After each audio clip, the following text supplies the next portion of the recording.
anything That's a important. good one. All right, there you go. You're good to go. Thank you. Thanks, Joe, for reminding us.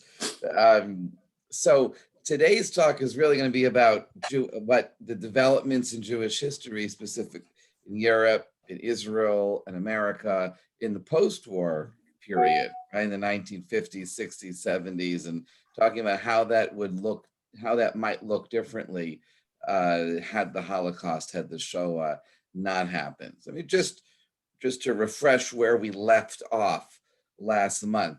The argument that I made about whether the Holocaust happens or not was based on a geography and population. So I want to show you, I'm going to put this on the share screen here. This is a map, sort of a population map of Europe in 1933, which is when the Nazis come to power. So this is the interwar period between World War I and World War II. And you can see that where the Jews live is, you look at this, the graphic here, right? Clearly the Jews are living in Eastern Europe, right? You got 2.5 million Jews living in the Soviet Union, 3 million Jews living in Germany, almost 1 million Jews living in Romania.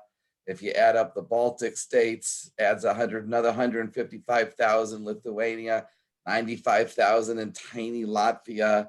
So those numbers are extraordinary. And those go back to the late 19th century with when this was all a part of the Russian Empire. It was called the Pale of Settlement, where most Jews lived in Lithuania and Poland and Belarus, which is here, and Ukraine, which is here. It's this area where the majority of Jews are living from the 19th century going into the 20th century.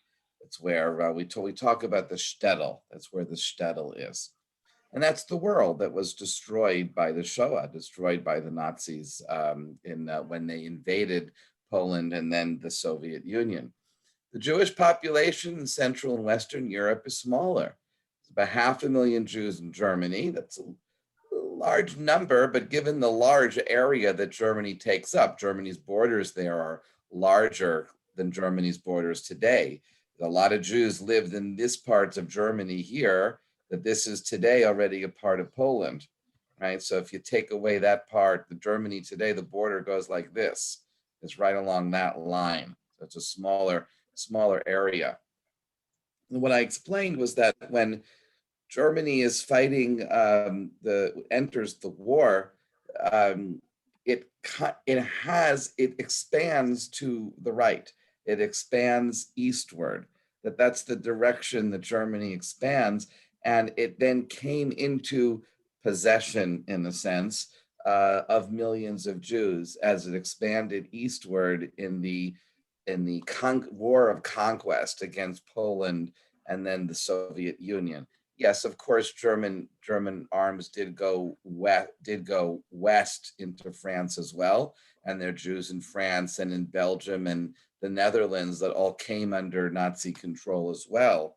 But the direction that Hitler had wanted to move the borders was to the east, not in the west, and that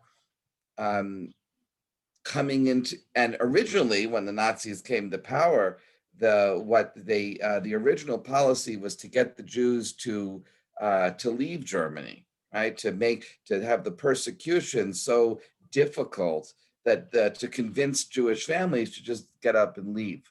And there was a lot of immigration. And while it's 500,000 Jews, when you get to 1933, that number has gone down to 250,000. So by the time World War II starts in 1939, about half of the German Jewish population had emigrate and leave Germany.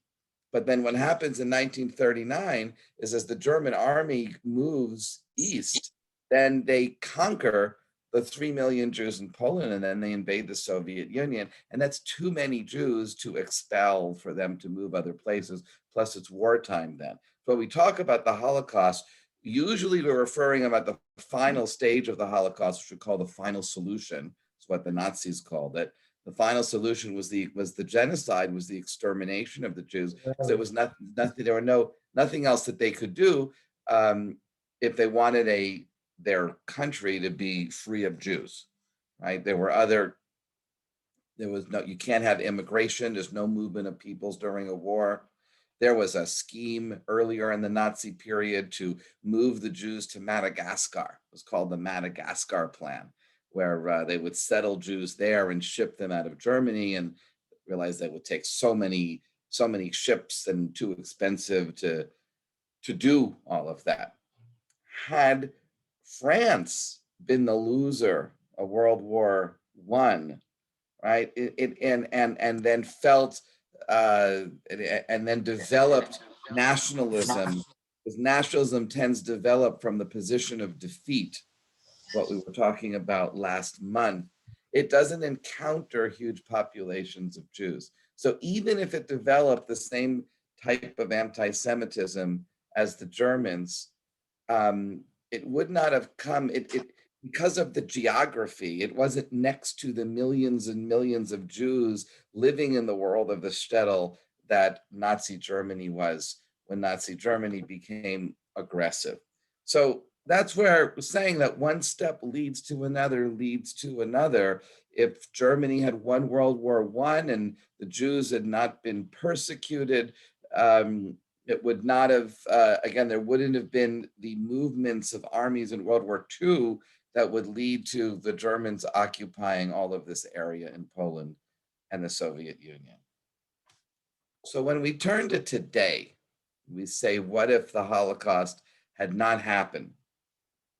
What if the Holocaust happened, for me, means that World War II didn't happen.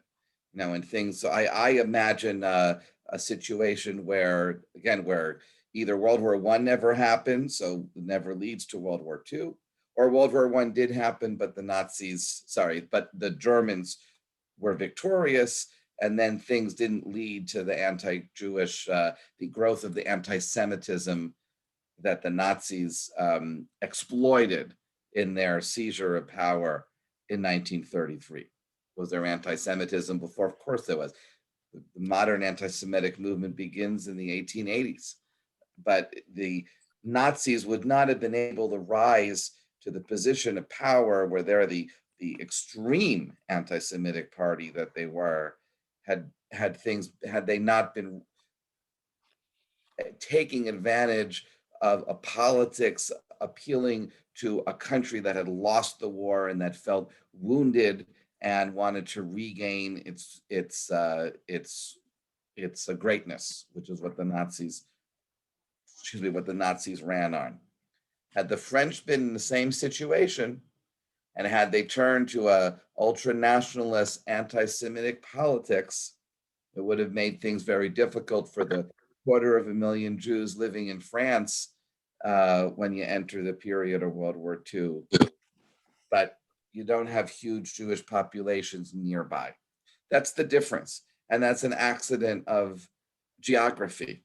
So what it means is that the Holocaust wasn't destined to happen. It happened because one thing led to another, and because Jews happened to be in the way of the Nazi expansion.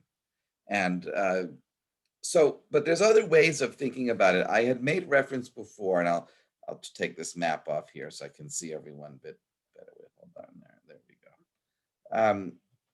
There is a book that I had mentioned before by Jeffrey Gurak called The Holocaust Averted. And he's a professor of American Jewish history at Yeshiva University, and it's called An Alternate History of American Jewry, 1938 to 1967. Is when I picked up this book, was one of the things that led me to the idea of doing this series of talks this year. And I love the cover because it shows train tracks, which we associate with going into the camps, and then the tracks can veer this way or that way. So the idea is that things happen differently, that events occurred, that the Holocaust was averted. And his argument, he looks to 1938, which is the Munich Compromise, when Neville Chamberlain sits down with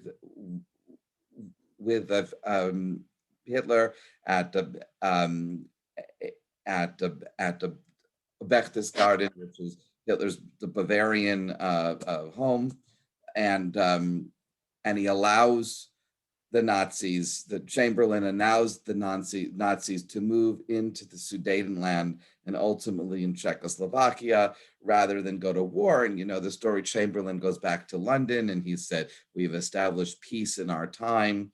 And it's often reflected on as one of the greatest blunders in history, because of course it didn't establish peace, because that's what we call the error of appeasement, because he wasn't able to appease Hitler. And after the rest of Czechoslovakia, he then invades Poland. And when the Nazis invade Poland in August of 1939 is when France and Britain declare war on Germany. So what Professor Gurak imagines is, what if Chamberlain had not made that agreement in Munich? What if Chamberlain had held the line and said, no, we won't let you enter into Czechoslovakia. We let you militarize the Rhineland. We let you have the Anschluss, the union between Germany and Austria. Both of those were violations of Treaty of Versailles. We adjusted the treaty, which Hitler wanted to do, got rid of the reparations, but you're not going to get to invade Czechoslovakia. And had the British and the and if the British and French then went that route instead of the route of appeasement, and then decided that they and held the line against Hitler. So he goes that direction, and basically the way he tells the story, and he goes through a lot. It's not all Jewish history. He read a lot in alternate military histories and imagined how World War II might have progressed. And his argument is that it's a regional contest, right? There's a regional war in Europe. The US doesn't get involved. There's a separate regional Asian war, but it's not a world war the way that World War II happens. And the Germans are stopped, and they remain in power for a few more years until eventually the Stauffenberg's plot against Hitler in 1944, he argues, is successful.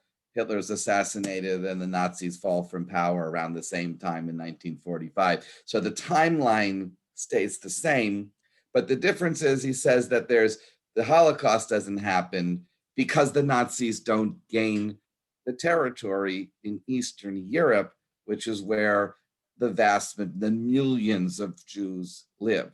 So, and they remember, they only start talking about a final solution when the shtetl, right, the traditional land in Eastern Europe where most of Jews live, where most of our ancestors came from, if Germans never move in that direction. So from his view, the way the Holocaust is averted in his mind is by there being weak Nazis. In my way of thinking about how things might have gone differently, I prefer to think of there being no Nazis. I prefer no Nazis to weak Nazis. Right? No Nazis mean that Hitler never came to power. Right? There was no Nazi Germany. He didn't have it. World War II, things developed a different direction. And his analysis, by moving it forward to 1938, makes the developments more closer to the timeline that we know. And the question is, what things change to make timelines different? Before I want to tell you what Professor Gurak's, how he understands what happens, and then I'll talk about how I would suggest that we think about that. Before that, I want to remind you where we started this. It was about a year. It was a year ago, actually, in May, when I did the first talk in June. We talked about Philip Roth's The Plot Against America. Right? He looks at what if FDR lost the re-election bid in 1940 and Charles Lindbergh becomes the president. And Philip Roth imagines that Charles Lindbergh is actually a German Manchurian candidate, where the Germans have influence over him.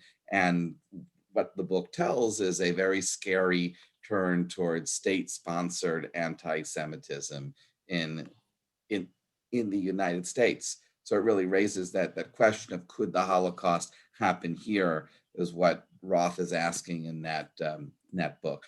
The other imaginary that we talked about was the Man in the High Castle. We talked about the book and the series on on TV. That imagines that actually the opposite happened, that the Germans won World War II, and then established them. And what does that mean for not just Jews, but also for Blacks and others in America? And it examines an American that half of America is under German influence, the other half, the West Coast, under Japanese influence. So it's a very scary, dark view. If you look at things happening even worse, Professor Gurak and I were trying to do is imagining things happening better rather than worse, right? So if the Shoah didn't happen, now obviously that would certainly, we would all agree that would be better if the Shoah didn't happen. But what would happen from that?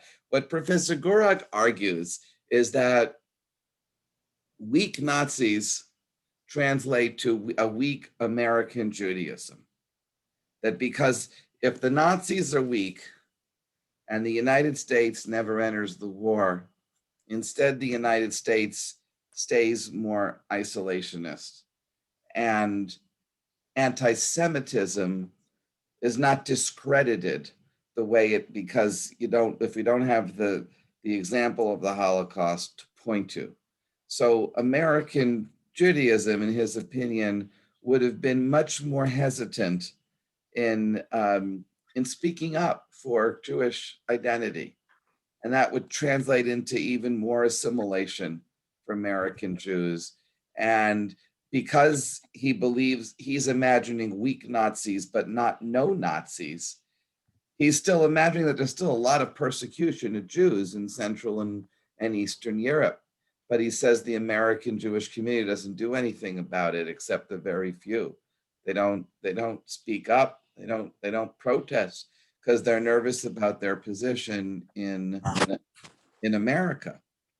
There's a huge debate among historians and others as to what role did the American Jewish community take in real history during the Holocaust. Did they know about the Holocaust? Why didn't they speak up? Why didn't they protest more? There were protests, of course there were.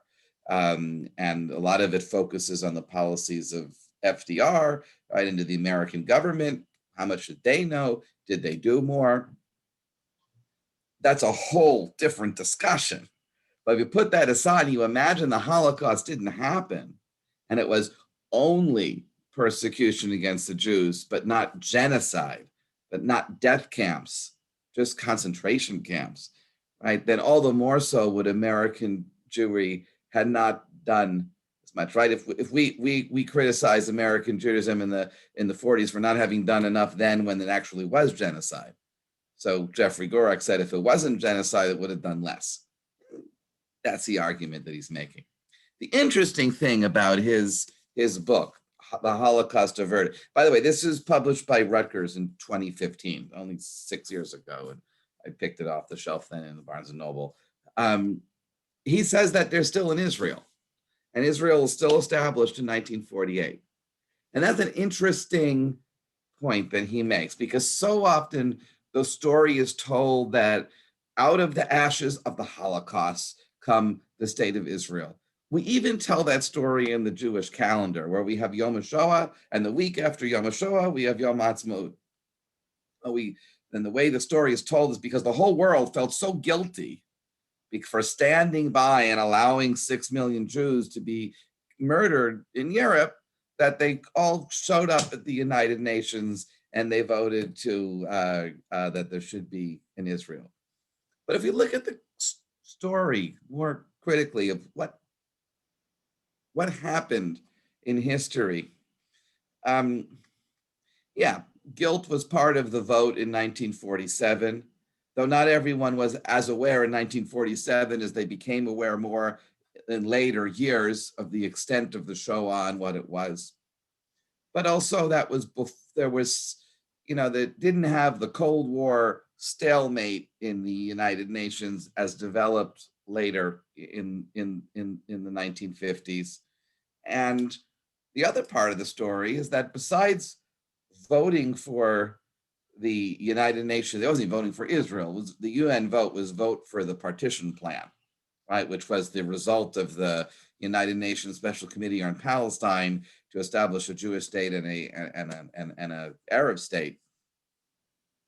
It's not like any of the countries in the world came to Israel's defense when the Arab nations invaded after Ben Gurion declares independence in 1948. Right, the Jewish state, the brand new Jewish state, had to fight that war, and it's what Israelis call the silver platter. That the state of Israel was established because of the great sacrifice of Israeli soldiers fighting for the war. So the way that Israelis tell the story is not because of the Holocaust Israel happened, it's because of the sacrifice of Israeli Jews. And that's Israel's Memorial Day, which is observed in the calendar the very day before Israel Independence Day. So both things are in the calendar at the same time. You have Holocaust Memorial Day the week after Passover, and in Israel, they blow the sirens and everything stops and people stand still, they get out of their cars. And then a week later, exactly a week later, you have Memorial Day when the sirens blow and everyone stops and people stand up and the moment of silence. And then that night, and everyone goes to the cemeteries because where the military cemeteries, and they have the ceremonies at the wall and at that night. And then the parties start then after it gets dark for Independence Day and the parades the next day and the barbecues and etc. So is it because of the sacrifice of the Holocaust? Is it the sacrifice of the soldiers fighting the Arab armies? And why? So why is Holocaust Memorial Day the week before Israel Memorial Day? It could have been any other time of year. In Germany remembers the Holocaust on November 9th, because that's the Kristallnacht. And that's remembered as the night when the Nazi persecution against the Jews became violent. And it's when the line was crossed between economic and social persecution and actual violence. And it was something that even the Nazi PR spies that reported to Goebbels in the propaganda ministry, they knew that it didn't go well with the people. And there's a quick change of policy after Kristallnacht, which was November 9th, 1938, where they, at that point, when they would arrest the Jews and send them to, it would only be in the middle of the night. They didn't have violence out in public because that was offensive to the people. So it was, in a sense, for the German people, that was the crossing of the line when you had public violence. And that's when they mark they mark the Holocaust. That's the solemn day in Germany. The United Nations has a day that's picked. It's in September. That's the International Holocaust Memorial Day. The reason why Yom HaShoah is when it is in April, right after Passover, is because it's the date of the Warsaw Ghetto uprising, when the uprising started. And in fact, in Israel, it's not called Yom HaShoah, it's called the Day of the Shoah and Ugevura, and bravery, so that they're marking the bravery of the Jews who rose up in arms to fight against the Nazis, specifically in the Warsaw Ghetto uprising. Because for the Israeli mentality, that's a more comfortable story to tell. They can understand Jews fighting, Jews shooting Nazis. They can't understand Jews marching willingly into the concentration camps and into the showers which were the chambers of gas, the gas chambers. That took a lot longer. That was difficult for Israelis to stomach, because the whole Israeli Zionist mentality is Jews have to stand up and fight. So Yom HaShoah is connected with the one example in the history of the Holocaust of Jews fighting, which was no more successful, of course, than any other forms of resistance. There were different types of resistance everywhere that historians of the Holocaust will be able to tell. But the point is, right, that Israel came about because of that Zionist fight, because of the standing up to the Arab armies. And we can say whatever we want of the Israeli mentality of not being able to appreciate this true story of the Shoah, the terrible guilt and silence with dealing with the memory of the Holocaust in Israeli culture, and the focus instead of just a military struggle. That there's a lot that could be said about that, but it doesn't change the historical fact that Israel is established really because of the struggle of the Israelis themselves. And that's a lesson that Professor Gurak comes out with in this book.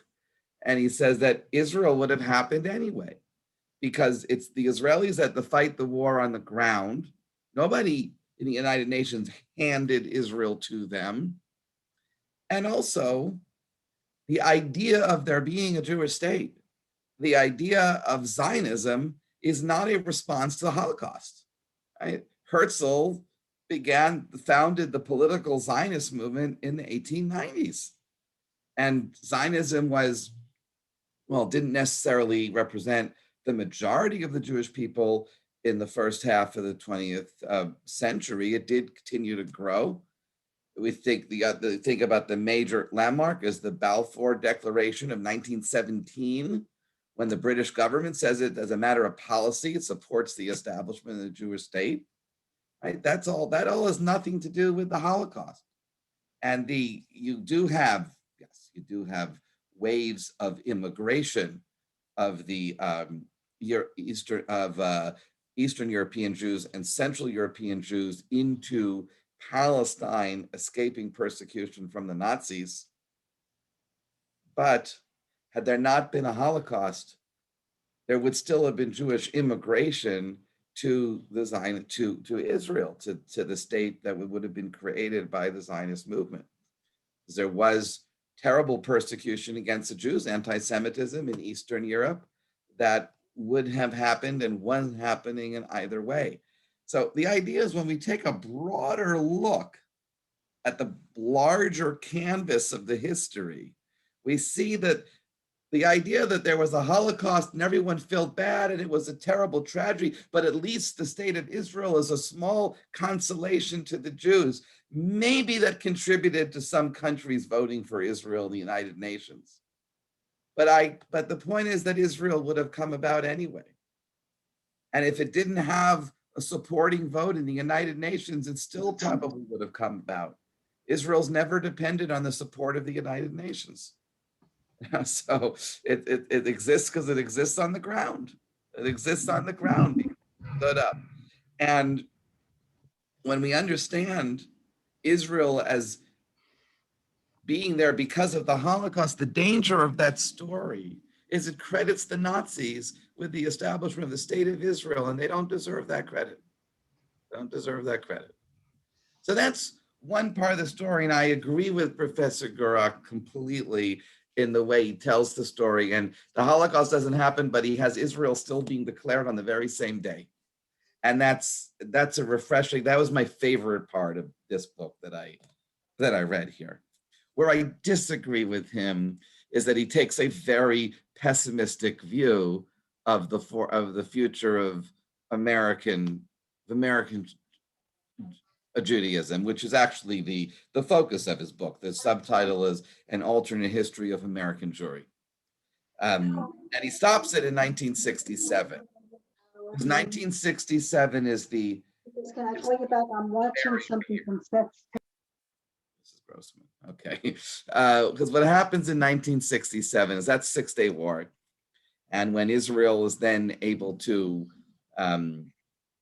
extraordinarily overcome the tremendous odds against it by showing its power, that inspired Jewish pride among American Jews. And it's not only because of Six-Day War. It's also because of everything else that was happening in the 1960s.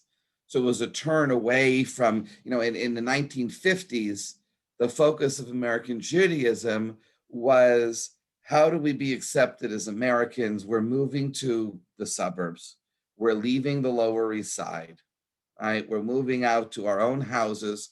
We're moving to trying to get a realtor to sell us a house in Ridgewood, right? And I want to be accepted. So that's like, there's a great, a book that's a classic, tells the story of that time by the Jewish sociologist Will Herberg, is called Protestant Catholic Jew. Right, so the Jews, we wanted to be established next to the Protestants and the Catholics. We weren't thinking about other religions now. It's a much broader mosaic now. But we called it a melting pot, right? We wanted to because we would also send our kids to a little league, and they send their kids to to church and Sunday school, and we also have Sunday school. We just call it Hebrew school. It's the same thing, and our there was a sense of acceptance, but not flashing Judaism in the face, right? What changed in the 1960s was a change in American society as a whole, right? Of embracing ethnicity and heritage, so that being an American wasn't only about blending in to some cookie cutter image of what an American was supposed to look like, but rather it meant celebrating the diversity of what's really a nation of immigrants. So the two models that are often used is, if in the 1950s we talk about a melting pot, then in the 60s we don't talk about a melting pot, we talk about a salad bowl. So a salad bowl, you have all the different tastes, but because it's not cooked, you can taste the individual parts and they all contribute to each other, rather than everything being melted down in a soup bowl, in a cauldron where you can't discover the original flavors anymore. What Gorak argues is that the concern of American Jews to make it in America would have been even that much more prevalent than what really happened, right? If there hadn't been a Holocaust, because at least the Holocaust, there was one sense that American Judaism now we have a special responsibility to maintain Jewish culture and Jewish tradition because of the destruction that the Nazis wrought in Europe. So if that were not the case, then there would even be more assimilation. Until 1967, then when the Six-Day War, he doesn't look at the broader picture, he's focusing more on the relationship with Israel, that then suddenly American Jews will start to be proud of being Jewish. I think that account is way too pessimistic. And I'll tell you why I think things would go. I agree with him that Israel would still be established if there wasn't a Holocaust. Had the Holocaust not happened, we would still have the bulk of the Jewish population would still be living in Eastern Europe. And by the way, there are tremendous Jews who've still continued. To this day, no one knows how many Jews live in Russia. We never know. The map I showed you said 2.5 million Jews in 1933. Nobody knows, because the Russian Empire didn't take a census. They didn't look at people's backgrounds. And once the Soviet Union is established with the Russian Revolution in 1917, it's communist, it's atheist. So nobody says what their religion is. So nobody knows. And you thought then after the Holocaust, but all the Jews are gone from Eastern Europe. But in 1990 and in 1991, with the fall of the Soviet Union, all of a sudden you have hundreds of thousands of Jews moving from Russia to Israel, from Russia to Germany, to this country, so it was 500,000 Jews nobody knew about. And there are probably many more that are there, because most people stay where they are. Most people don't move. So yes, there would have been great numbers, but then you say, where is the center? So what the center, the cultural center? Well, you can have multiple cultural centers, right? We're not the sole center of Judaism. Right now, there's two centers of Judaism in the world. There's America, and there's Israel. Yeah, there's Jews who live everywhere, but America and Israel are the two centers of Jews, where the institutions are, where rabbis come from, where Jewish learning takes place, where Jewish creativity happens. It's essentially in America and in Israel. But that was already happening. It was already happening before the Nazis came to power. First of all, the Israeli institutions were already being developed in the teens and 1920s. The Hebrew University of Jerusalem is established before the Nazis come to power. It's established as a part of the Zionist movement. It's the Jerusalem University. The reason why it's called the Hebrew University is the idea that, oh, we're going to establish a university where you can study in Hebrew. And Hebrew is being recreated as a part of the secular Zionist movement to be a language that you can actually write a PhD dissertation in. That's why it's called the Hebrew University. That was already established in Israel. Didn't need the Nazis to come to power and commit the Holocaust for that to happen. And what about in America? So the Jewish Logical Seminary, the Hebrew Union College, Yeshiva University, all the institutions of the Reform movement, the Orthodox movement, the conservative movement, the American Jewish Committee, the American Jewish Congress, those are all there. Those were all established before World War II. They're already on the ground. So you say, what about the population? You know, the Jews are fleeing Europe from the Shoah. Again, we have to have a little broader perspective. Most American Jews came between the period 1880 to 1914. Those are the big immigration years. Those are when my great-grandparents came to this country. And where did they come from? They came from Eastern Europe. That's where most American Jews date themselves to that immigration.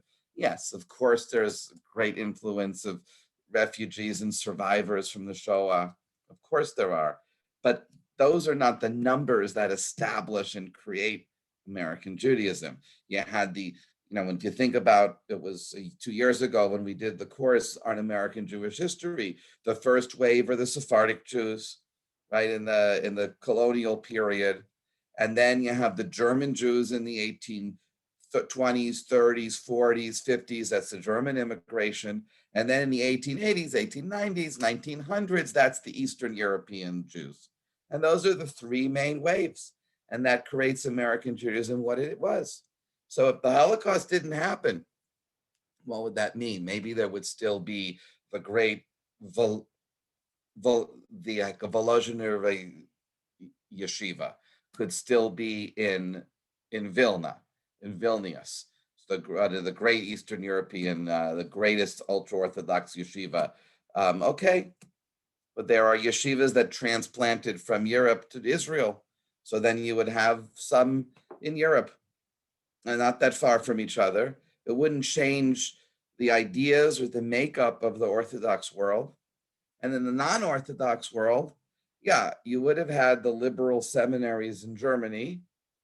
But as I said, we had the developments in America, and the American institutions were already on the path to becoming more influential than the German institutions, because there was a greater population in America. There were more Jews in America than there were in Germany and France at that period.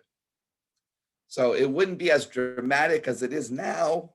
I teach in a tiny, part-time in a tiny rabbinical college in Berlin now, but there's 100,000, 200,000 Jews living in Germany now, 250, 300,000 in France. Numbers would have been larger, but the vast majority of Jews would have still lived in America or Israel. So now, would American Jews feel differently? Because the question is, if the Holocaust hadn't happened, we would have our institutions, we would have our population here, but would we have the same energy, right? Say that the sense that the Holocaust is often seen as a motor for and reason for why people join a synagogue, why people commit to Jewish education, why people donate to Jewish institutions, because never again, right? Because I never again. That's what we hear all the time. Well, I hope that that's not true, right? And I've always had a knee-jerk reaction against that, because whenever people would say it's because of the Holocaust is the reason why, why they're committed to Judaism. Oh yeah, it's a part of the story. Of course, it's impossible to not think about the trauma of the Shoah. But I would hope that the actions of the Nazis are not the number one inspiration for Jews to be Jewish. In fact, we've been around for 3,000 years, right? We've had plenty of people that wanted to kill us. We've had our more than our share of suffering, but our ideas and our spirit are what kept us alive. And I prefer to believe, I want to say imagine, say believe, that it is the positive aspects of Jewish identity. It is the joy that it brings the Jewish lives, the sense of connectedness, the sense of community that it creates would be the fire that is, as it is now, is the fire that really keeps Judaism going. I think it's a positive identity, has to always be more lasting than a negative identity.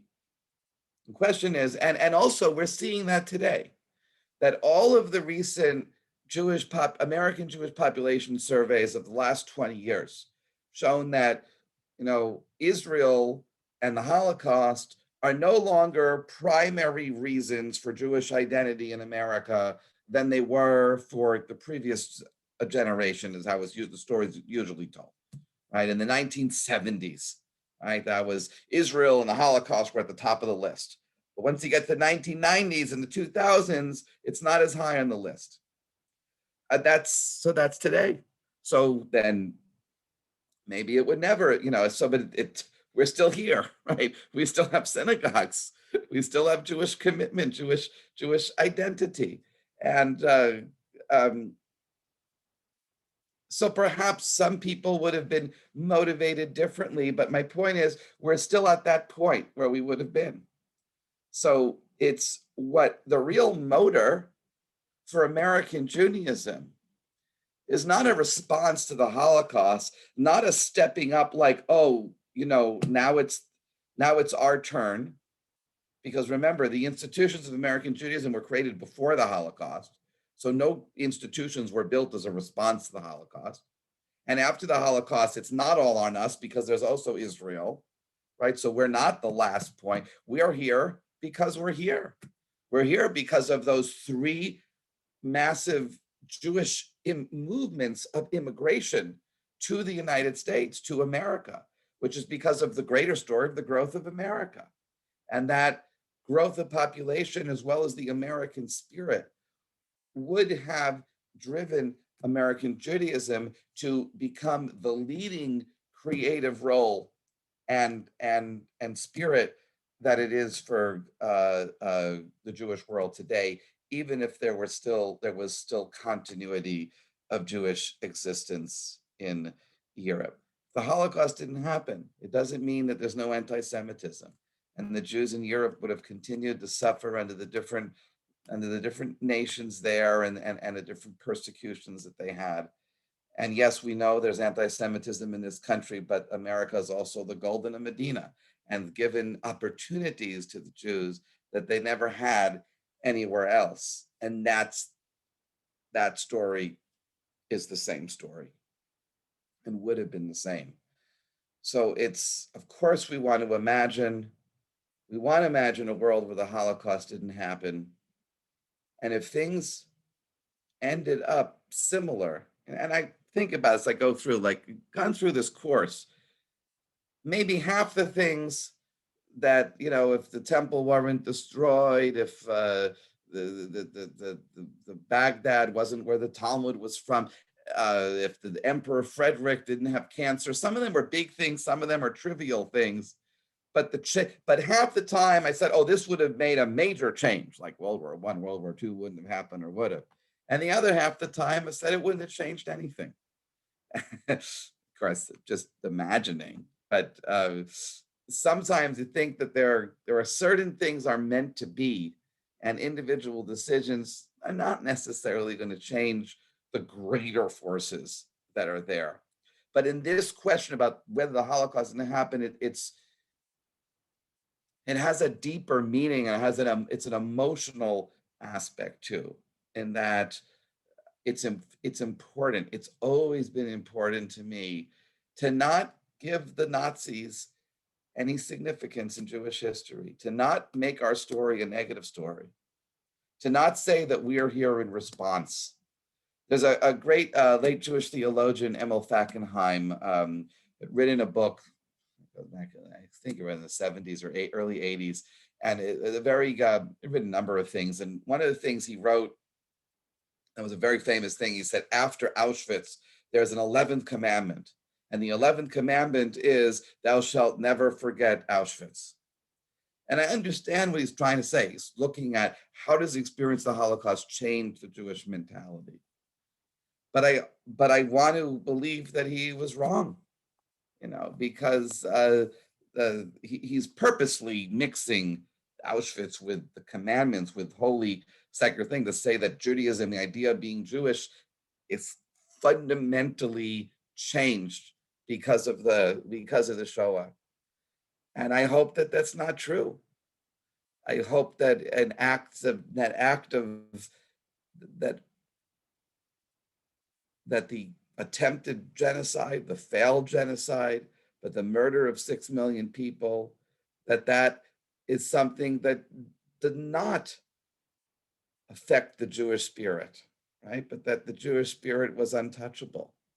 And the fact that the Jewish spirit was untouchable, and we would have gone through it, we did go through the trauma, we would have still had an Israel and had American Jews, and without the trauma means we're not dependent on that trauma having happened, that our identity does not have to revolve around that center of gravity. And if we think about why we're Jewish and why we want our children to be Jewish, and when we imagine a Jewish future, it's puts us in a far better place to understand that we're not moving off of a gravity of gas chambers and death camps. That's not what made us who we are. What makes us who we are is something much older and something much greater than that. If we can think about our history in that sense, then we put the Holocaust in its place. We put it in its place as the worst act that was ever committed against us or any people in the world. But it's not our act, right? It's something, and this is something that has to do with when I've talked about German history, that's something that happened that the Germans did. It's in German history. We were the victims we were not actors. That's their story. And I was very touching when I was I'll just end with this note, was in Germany, and with one of the groups, was a group of young, it was one of the Germany close-up groups. It was the one that Rabbi Marins led, that I was on early, when we went to see the Passion play in 2010. And one of the young German graduate students was one of our group leaders. And we're talking to her and saying why it was important for her to work with Jewish groups coming to Germany and bringing them to part of the group is to part of the itinerary is to bring all these groups to a concentration camp and deal with Holocaust memory.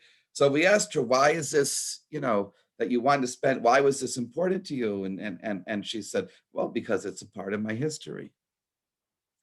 And that was so important. I tear up when I think of that story, because she said it so naturally. She's not non-Jewish woman, Christian woman living in Germany, young, and just starting a career as a teacher. Because that's seemed to be like, let's think about it that way, that the Holocaust is a part of her history. It doesn't have to be a part of my history. Don't let the perpetrators write our story. We can write our own story. So I'll take a moment for some questions or thoughts. Those are my things about that. Let me just give a word, the preview for the last one. The last talk, which is next month, I don't have the date in front of me, is what if Rabin was not assassinated? So here we'll start looking towards the future. I'll talk about the Israeli-Palestinian conflict there, and that'll be the topic for the last class here. But I also want to say that thinking about today's talk, and there's about what to do next year. I'll give a teaser about that. It took a long time for me to read and write about, to think about the Shoah. That when I first became interested in German Jewish history, I only was interested into it before 1933. Don't I want to talk anything after 1933, when the Nazis came. And then, but you can't not do it, and it took, and the other part is really, talking about anti-Semitism and talking about hatred of the Jews and the story of that. And that's a story that I've been, resistant, and I've always wanted to focus on what I call the positive story. But I have been thinking that maybe for next year's series of talks that will focus on the broad story of anti-Semitism, starting from the beginning, in the ancient times, and moving forward, and trying to think about challenging ways of thinking about that and how it affects our identity. So that was my thought for next year. I'll also give a very short plug for Wednesday night. We do have a program Wednesday night. I think Maureen still has she's going to send the flyer one more time. It's a musical celebration of Louis Lewandowski, who's the most important composer of Jewish synagogue music, who was the composer and cantor of the Viennese Jewish congregation through the whole second half of the 19th century. And this is Ralph, who plays the keyboard with me on Friday night, is preparing this with a cantor from Bet Chaverim in Mawa. They're doing it in our sanctuary because we happen to have Ralph Selig's organ on permanent loan at Temple Israel. So I'm going to do the program with it. I'll be giving some introductions, a little bit of teaching about who Lewandowski was in the music, and then Cantor Finkel and Dr. Selig will be entertaining us with the music. So that's Wednesday evening. That's at 7 p.m. So it's just 7 to 8. And there's a Facebook link where he's broadcasting it that way. And Joe, I don't have the information about the movie tomorrow night, but Joe, if you want to say something about that, you can. And then I'll also open it up and take questions. Are you there, Joe? I am. Okay. Tomorrow night, 8 p.m., The New Side of Israeli Cuisine with director Roger Sherman. It'll be shown scene by scene with time for questions and answers during the film with the director. And the narrator is Michael Solomonov, who is the chef at Zahav Restaurant in Philly. Thank you. So I can look for hands, or feel free to, if you have any comment, just to put it in the chat, and I'll try to see that with another few minutes to open it up. But thank you for your attention for this hour.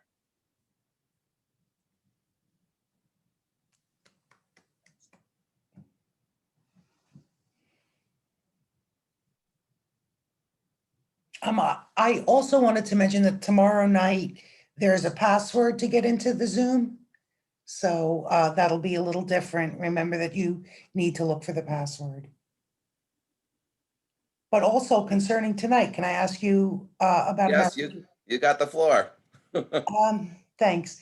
What more? I'm sure it's been studied a lot, and exposition about it has been written a lot. But what more could the American Jews have done at the time? What more should they have done? Actually, and maybe you can mention, what did they do? What do we know that they did do? What was done by American Jews as the Holocaust was happening? Right. So there is a lot to read on that, and a lot of different opinions. It's a very hard question, because very hard to play Monday morning quarterback with the Holocaust, because we know what happened, and we know what happened was the absolute worst thing, that beyond what anyone could have imagined. So knowing how that the worst than the worst possible happened, anything else should have been better, right? So in a sense, it's a losing case. It's so easy to condemn people for not, anyone in the world for not having done enough, because clearly people didn't do enough. So part of the lessons when we look at this history of the Holocaust is to know, that it inspires people to speak up when they see things that are wrong, discrimination against people, hatred against other people, because we know where that can lead. So in a sense, that applies to everything. In terms of what was done, yeah, there was information that did trickle through. There were protests. There was debate within the organized American Jewish community whether we should go the more quiet, influential approach of the closed door meetings, at the White House, which was generally more the approach of the HAC, or whether we should go for the public protests, as much noise as possible, which was the approach of the AJ Congress. And that split between the AJC, the American Jewish Committee, and the American Jewish Congress, and the World Jewish Congress, kind of reflects the different approaches towards trying to get the American government to do something. It's a split that also occurred within the leadership of Reform Judaism.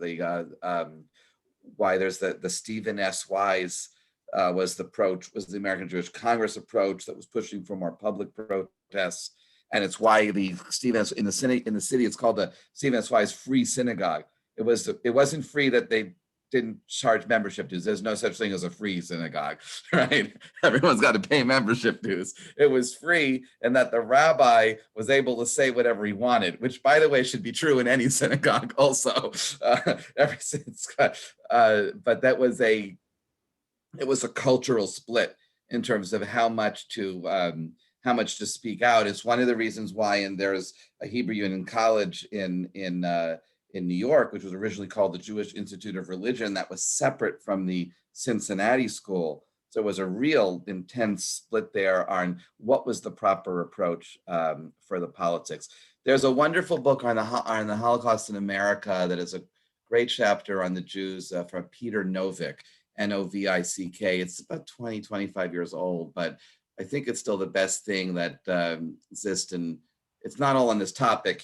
But one of the chapters focuses on this question. So I could get that chapter for you. There are other books and a lot of books on FDR and the Jews. Some more recent, very recent, last 3 years, I think, were looked at that as well. So it's not a simple question in any way. All right, I'm looking at the chat and I see history of anti-Semitism. All right, thank you for the vote. Can I comment on the comment of nuclear weapons? If the Nazis had not risen to power, would a nuclear arms race have happened? And would America have bombed Japan? So interestingly, in Gurak's account, he says that the Americans were still on that trajectory to develop a nuclear weapon, and that America and Russia were still moving towards the Cold War. So a lot of it is the Cold War. Would the Cold War have happened, or is it a response? Is it a result of a World War II? It's probably not a result of World War II, because those divisions between the Soviet orbit and the Western orbit date back to the beginning of the Russian Revolution, date back to 1917. So I don't, it's true that wars tend to expedite the development of technology for military purposes. So a lot of the technology that was most significant in World War II, which were tanks and fighter planes, were actually cutting edge developments in World War I, right? When they were just starting to develop planes for military purposes, and the development of the tank was a way to break the stalemate of the trenches in World War I, and that's what allowed then the Nazis utilize that in the Blitzkrieg, with the first sending in planes, and then the tank, the quick advance of the tanks. So you do have an acceleration of development of technology that's a part of a war effort. So if you don't have a war, the technology is going to develop probably slower. It's not going to have the same impetus, but it still would. I believe it still would develop, and we would still have gotten there. No, I don't think unless we were having a war with Japan, whether it would have dropped the bomb there. Tank warfare started OPEC. Okay. Okay. Yes, you could say that. Rabbi, I really have yes, to about yes. nuclear. The real issue is, would Japan and Germany have become allied to the extent that Japan really decided to attack the United States? There were factions in Japan that were horribly opposed to that, and which led to the combined nuclear race between Germany and America, Einstein and his friends, and the Japanese experience that caused Hiroshima. So that's the unsolved Yeah, question. no, I understand, but I'm saying but I understand what you're saying, and but I still think the development of physics, the understanding of the atom, the possibilities there were still, that science would have still come up with the inventions that it came up with, and so that And the comment about OPEC is not facetious. There was a book written by a guy named Van Passen, a Belgian, who was in Iraq at that point, describing the oil fields around Mosul and what was going on with the Europeans competing to secure oil so that the tanks could run. It's a fascinating book. I have an original copy of it. Thank you. All right, I'm looking at Tova's comment. Yeah, no, Tova, I think Jabotinsky's involvement precedes the Shoah, and those tensions in Israel and the different approaches towards coexistence or not with the Arab population, those are not dependent on the Holocaust, and those conflicts existed goes back to the 1920s. And are starting, the divisions are beginning there. So I think that's we would have seen those developments, and I think that's what I was saying, that I think that I agreed with Jeffrey Gorak's book, that the developments in Israel and Jabotinsky plays a role in this book and goes around. In this book, yes, Jabotinsky and others go around and try to fire up American Jews, and not so successful. Like American Jews don't want to get involved in wars in the Middle East. But I think we would have seen, but I don't think those developments are dependent on the European developments that the Holocaust is a part of. Thanks, Rabbi. My father was actually attended with his siblings Camp Beitar, and I have a picture of a day when Jabotinsky came to visit Camp Beitar, which is how I know about that aspect of the Zionist movement. Jabotinsky is a very interesting legacy, and maybe I'll say more about that when we talk about Israel next class with the Rabbi in next month.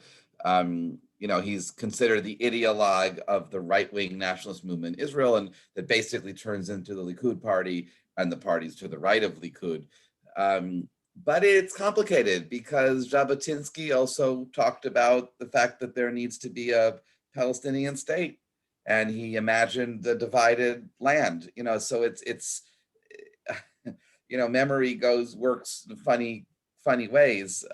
He did, certainly thought that it was a necessity to have the conflict, but that Jabotinsky is much more complicated than we first consider, for sure. So but thank you for bringing that up. I think that'll give us some, when I think about what to do for the next class, that'll give some context there.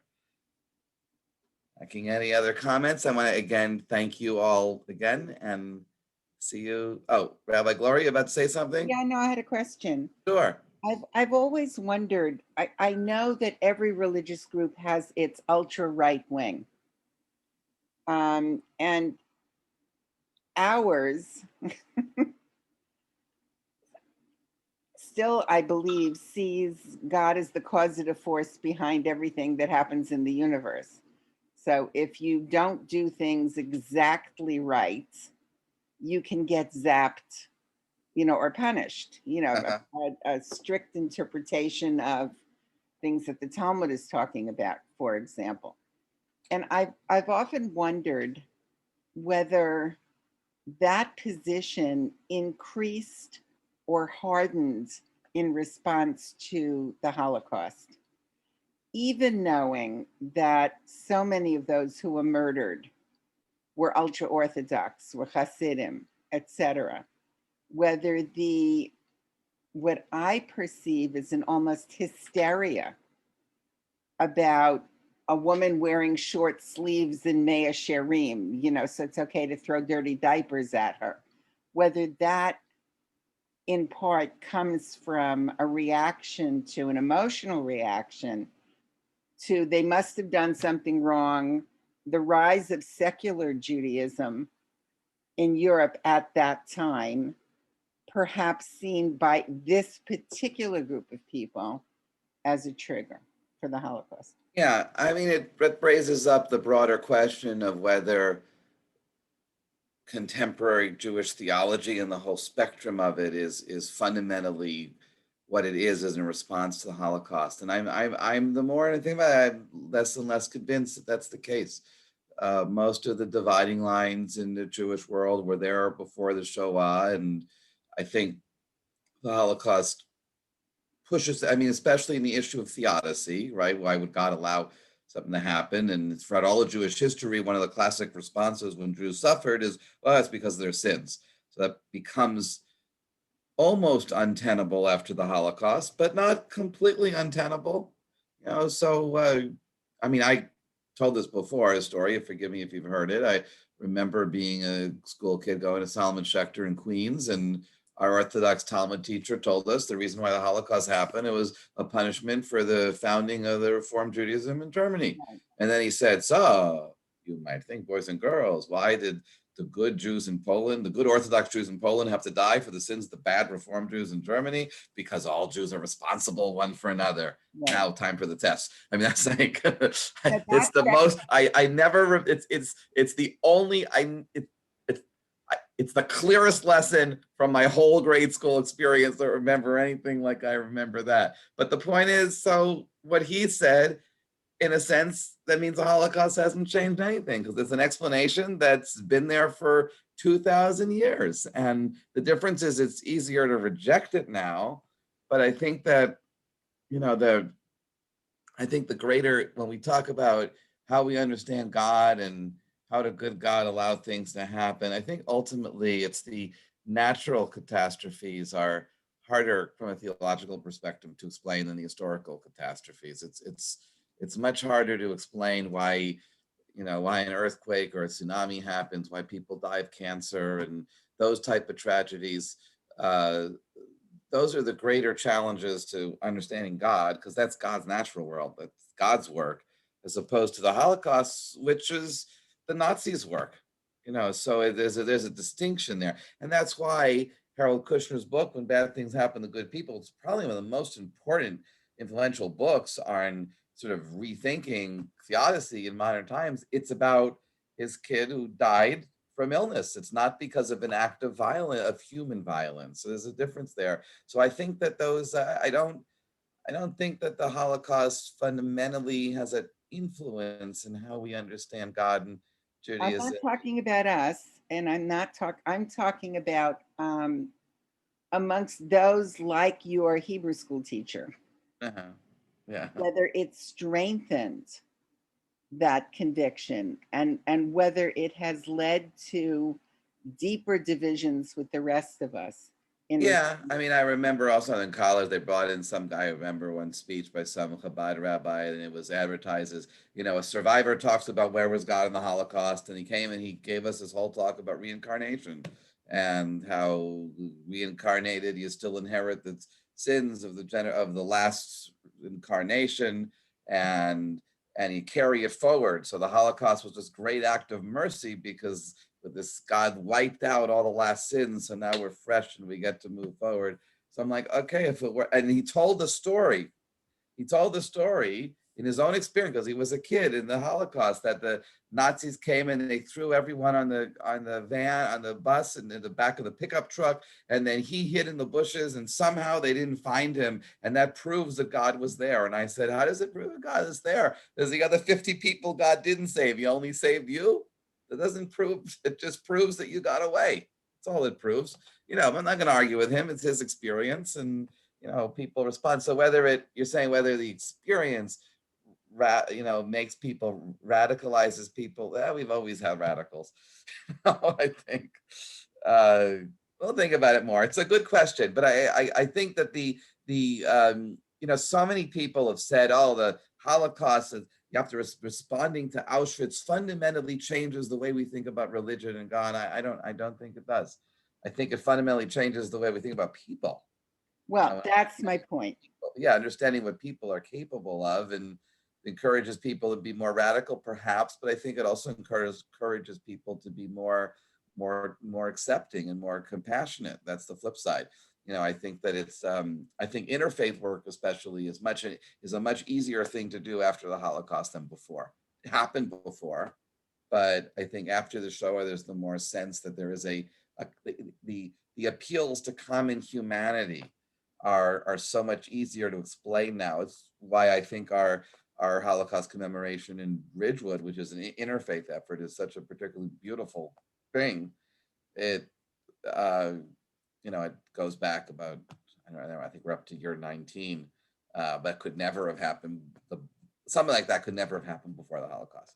I mean, even about, not just the fact that it's about the Holocaust, but, an interfaith service like that. Okay, I want to also respond to the comment that Susan wrote about with a different war outcome and Jews left to live throughout Europe, can we assume there would be a UN and a partition of Palestine? So the point I was making before is I think that maybe the UN would not have approved the partition plan, but it doesn't matter, because I'm saying that Israel would have still come into existence, and that we don't have to be so grateful to the United Nations. The United Nations hasn't been a huge assistance to Israel. And, the real approval of Israel is, well, after it won the battle on the ground, was also the recognition from the countries in the world, from Harry Truman first acknowledging Israel before, and then the lineup of countries acknowledging it afterwards.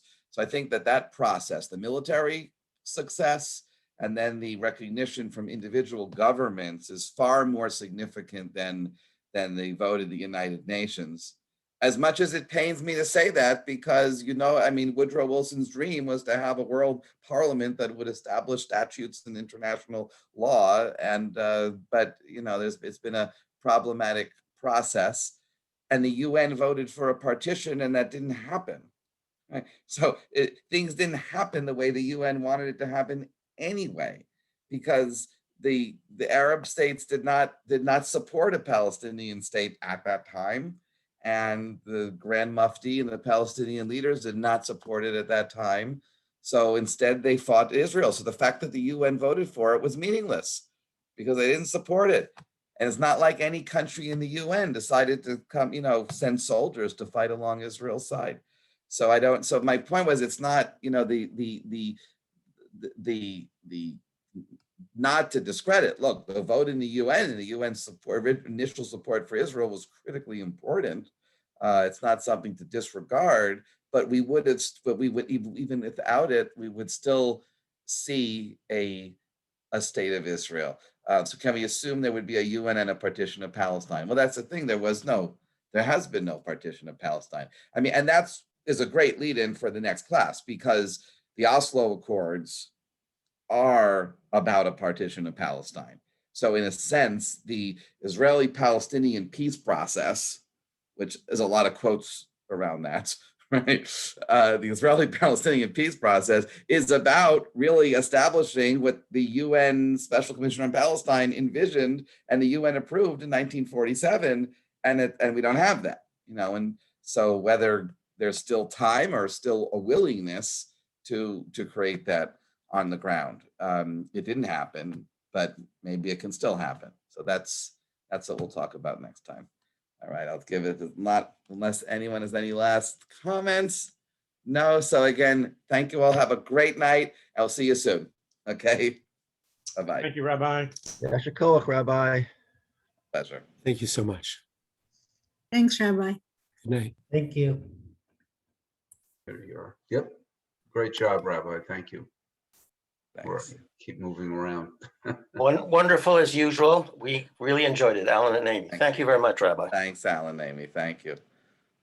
Thank you, Rabbi. Even though I keep burying Woodrow in that hole, Alan. It's okay. He's even been buried in a hole by his alma mater. He's buried in his alma, right. That's true. It's not just me. Okay. Take care. Good night. Good night. Oh, if you're gone, okay.